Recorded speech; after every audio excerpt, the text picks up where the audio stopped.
Welcome back, Sebastian here. So time for my preview for the 2023 Mexican Grand Prix, or of course, as it will be called, the Mexico City Grand Prix. So first, taking a look at last year's race, Verstappen won from Hamilton and Perez. So of course, that was Max Verstappen's fourth win at Mexico. I believe he has the most wins ever at the Mexican Grand Prix. So of course, this is a track that he does quite well at. Funnily enough, this was probably the only race this year that during the preview I actually had to go and watch the highlights from last year's race to remember what happened. So I think just showing how kind of unforgettable last year's race was. So of course, Verstappen won from pole, and of course, notably from that race, he had that excellent stint on the medium tire that went from about lap 25, lap 26, all the way to the end of the race, where he kept, outside of the virtual safety car, he kept all of his lap times in the 1:22 second range. So absolutely phenomenal stint by Verstappen in that race. Of course, some other moments from that race were Gasly getting a penalty for overtaking Stroll off track. That's of course been a hot topic since Coda. And of course, there was the Sonoda-Ricciardo contact, not really a crash, but it was contact, where Ricciardo kind of had a bit of a slightly too aggressive move and took Sonoda out of the race and was of course given a 10-second penalty for it. So of course, here's the track. Sector 1 is basically two long straights and then turns 1, 2, and 3. And of course, turn 1 is your primary overtaking chance. Turn 4 is another good option if you can get a good run through that kind of first complex of corners. Turn 4 is another good option. Of course, then have turn 6, which is basically a double apex corner. That's where Ricciardo tried to took out Sonoda last year.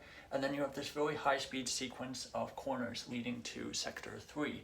Turn 12 is not really an overtaking chance because it's very hard to follow through sector 2, and the straight's really too short.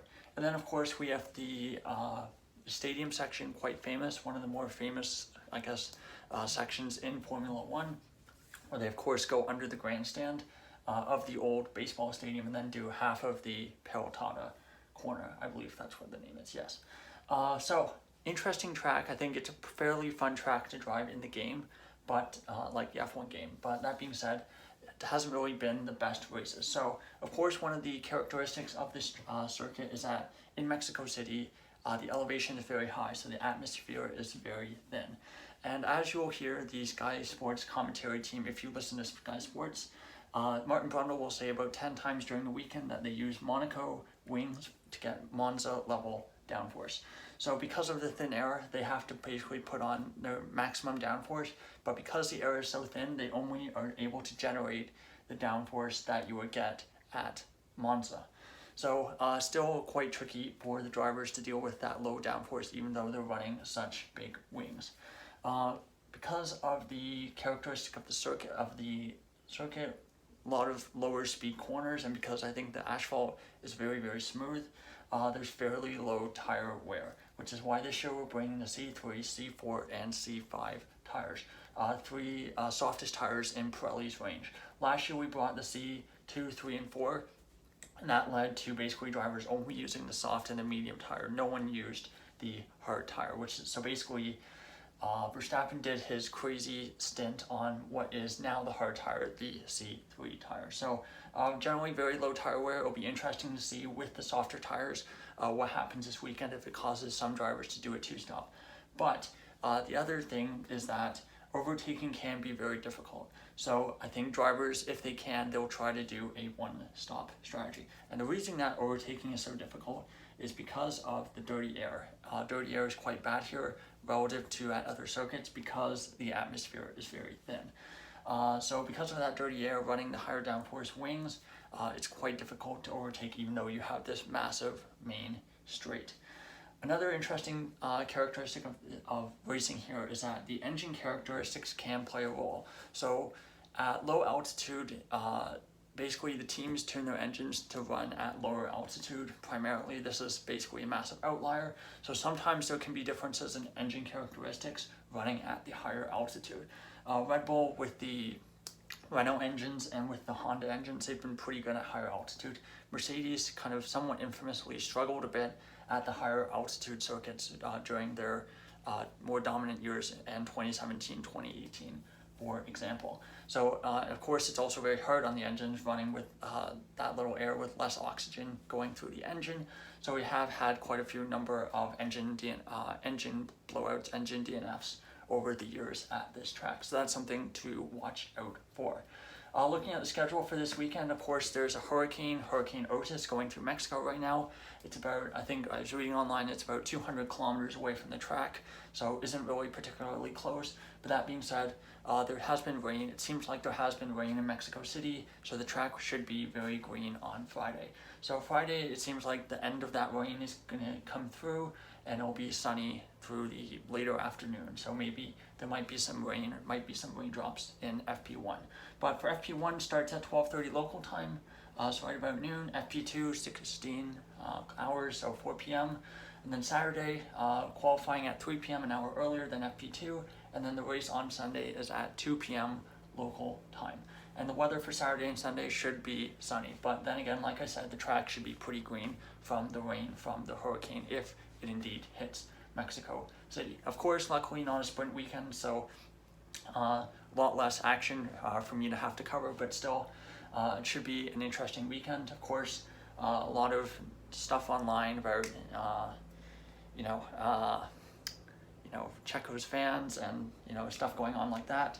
And of course, there is some uncertainty about what's going on with Checo's seat for next year as of recording of this video, but as of now, we'll see how it goes. So predictions for the Grand Prix. I think, as is standard, I think very easy to predict a Verstappen win. That's just the way it is. But that being said, the Red Bull, I don't think they're going to be as dominant. I do think that Verstappen will be fine because he's very good at this track. But the Red Bull's main strength is tire wear. That's something that we don't have here, as well as they're very strong with balance, with finding that aero balance, getting maximum, getting really good downforce with a lower downforce setup. But because everyone's going to be running max downforce here, that advantage will be slightly negated. So it's going to really benefit those who are able to get that max downforce really set up well. Now, for the other two steps on the podium, I think this is going to be a bit of a challenge. Ferrari struggled massively here last year, so I don't know if it was the engine, but Bottas did do quite well in qualifying. So that being said, it's hard to say. I think for the last two steps on the podium, I think Mercedes were quite good here last year.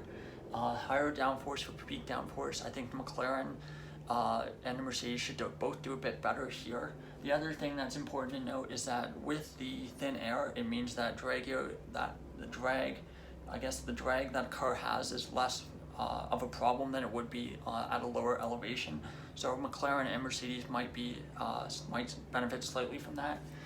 So I think, let's see, I think I'm going to go with Hamilton second. Hopefully he doesn't get disqualified this weekend for plank wear. Shouldn't be a problem, but if he hadn't gotten disqualified last weekend, I would have gotten the podium right, my podium prediction right. So final spot on the podium, I think, I don't think the Aston Martins are going to be in this, but I think it's really going to be between, okay, I'm going to put Perez on the podium in third. Home Grand Prix, hasn't been on the podium since Monza. We'll hope that he has a good weekend this weekend as Home Grand Prix in Mexico City. That being said, I do think that there's going to be a lot of competition for those final two spots on the podium. Russell, Norris, Piastri, even the Ferraris, if they can figure out what went wrong last year and not struggle so much. But I think there's going to be a lot of competition for that podium this year, especially with the unique characteristics of the circuit. Should be a pretty exciting weekend. So please let me know your thoughts, your predictions in the comment section down below. And thank you so much for watching. Goodbye.